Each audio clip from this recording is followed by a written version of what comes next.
जैसे मैंने कहा था कि ब्लॉकचेन में दो वर्ड्स होते हैं, ब्लॉक और चेन, और वो ब्लॉकचेन का स्ट्रक्चर कैसे होता है वो हमने जाना था।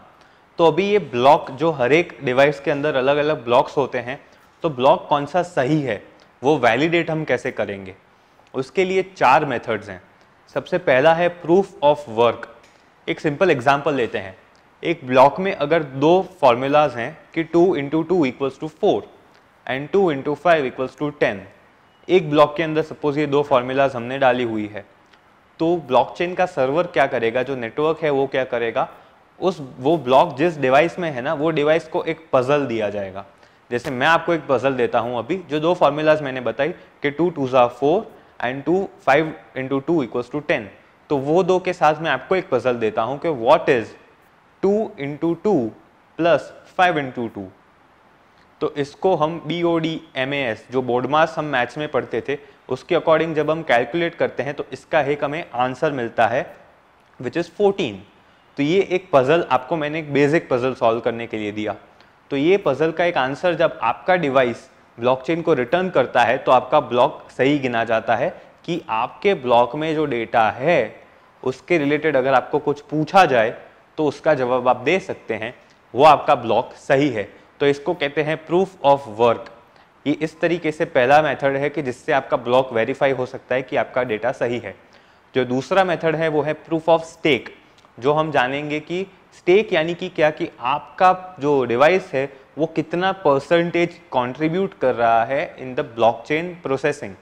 आपका डिवाइस अगर एक हैवी डिवाइस है, हाई एंड डिवाइस है, तो आपका डिवाइस ब्लॉकचेन प्रोसेसिंग के लिए ज़्यादा प्रोसेसिंग पावर दे सकता है, तो आपका स्टेक, आपका ओनरशिप ब्लॉकचेन नेटवर्क में ज़्यादा हो जाएगा। तो जिसका ओनरशिप ज़्यादा उसका ब्लॉक सही।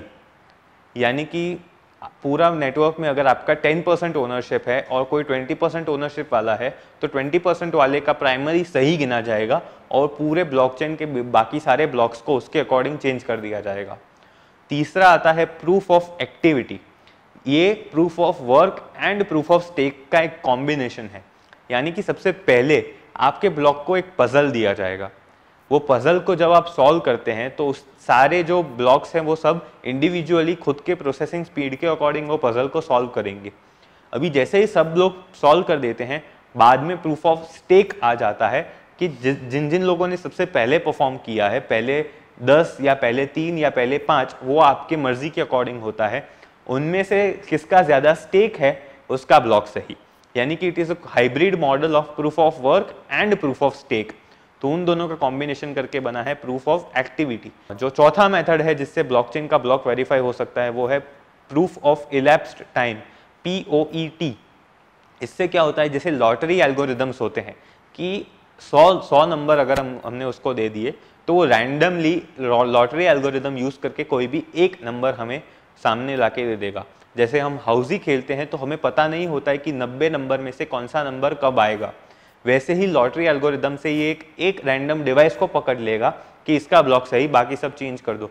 इसको प्रेफर नहीं करते हैं क्योंकि रैंडमनेस में अगर गलत ब्लॉक हाथ में आ गया तो पूरा ब्लॉकचेन गलत हो सकता है। इसको यूज़ नहीं करते हैं, बट इसको इनिशियल स्टेजेस में काफ़ी सारी कंपनीज ने यूज़ किया था।